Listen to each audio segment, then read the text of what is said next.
SIR নোটিশের প্রতিবাদে অবরোধ। ভাঙড়ের রাস্তায় টায়ার জ্বালিয়ে রাস্তা অবরোধ। ভাঙড়ের ৮৬,০০০ মানুষের কাছে এসআইআর শুনানির নোটিশ। শুনানির নোটিশ ঘিরে ক্ষোভ সাধারণ মানুষের। পরিস্থিতি সামাল দিতে ঘটনাস্থলে পুলিশ। এসআইআর নোটিশ ঘিরে ক্ষোভ সাধারণ মানুষের। সেই ছবি আপনাদের সামনে তুলে ধরছি। টায়ার জ্বালিয়ে রাস্তা অবরোধ। ভাঙড়ের ৮৬,০০০ মানুষের কাছে এসআইআর শুনানির নোটিশ।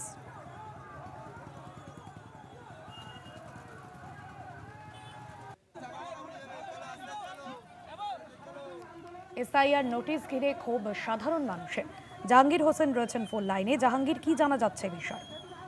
দেখো, তোমাকে জানিয়ে রেখেছি, রাজ্য জুড়ে এসআইআর নিয়ে বিভিন্ন জায়গায় যেমন আন্দোলন হচ্ছে, ঠিক সেই আন্দোলন ঢেউ এবার ভাঙড়ে এসে পড়লো। ভাঙড়ের শানপুকুর অঞ্চলের শানপুকুর বাজার এলাকায় সেখানে টায়ার জ্বালিয়ে রাস্তায় বিক্ষোভ দেখাতে থাকেন স্থানীয় বাসিন্দা। তাদের দাবি, এসআইআর এর নামে সাধারণ মানুষকে হয়রানি করা হচ্ছে, প্রেশানি করা হচ্ছে। তারই প্রতিবাদে সাধারণ মানুষ তারা কিন্তু রাস্তায় নেমে প্রতিবাদ জানাচ্ছেন টায়ার জ্বালিয়ে। এবং ঘটনাস্থলে দ্রুত কিন্তু বিশৃঙ্খলা সৃষ্টি হয়। খবর পাওয়ার পর উত্তর কাশীপুর থানার পুলিশ ঘটনাস্থলে পৌঁছে পরিস্থিতি নিয়ন্ত্রণের চেষ্টা করে। তাদের দাবি যে বিনা কারণে ভাঙড় এলাকায় বহু মানুষকে এসআইআর এ ডাক করা হচ্ছে।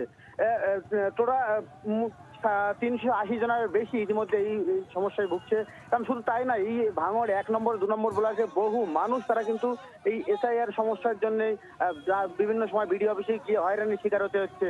গতকাল দেখেছিলাম ভাঙড় ১ নম্বর ব্লকে, সেখানে বিএলওরা তারা কিন্তু রাস্তায় নেমে প্রতিবাদ জানাচ্ছেন। আজকে কিন্তু ভাঙড় ১ নম্বর ব্লক ২ নম্বর ব্লকের শানপুর এলাকায় সেখানে সাধারণ মানুষ তারা কিন্তু এই কেন্দ্র সরকারের বিরুদ্ধে এসআইআর এর নামে যে হয়রানি তারই প্রতিবাদে রাস্তায় নেমে প্রতিবাদ জানাচ্ছেন। তারপরে উত্তর কাশীপুর থানার পুলিশ এসে তাদের সাথে কথাবার্তা বলার পরেই অবরোধ উঠে এবং রাস্তায় যান চলাচল স্বাভাবিক হয়।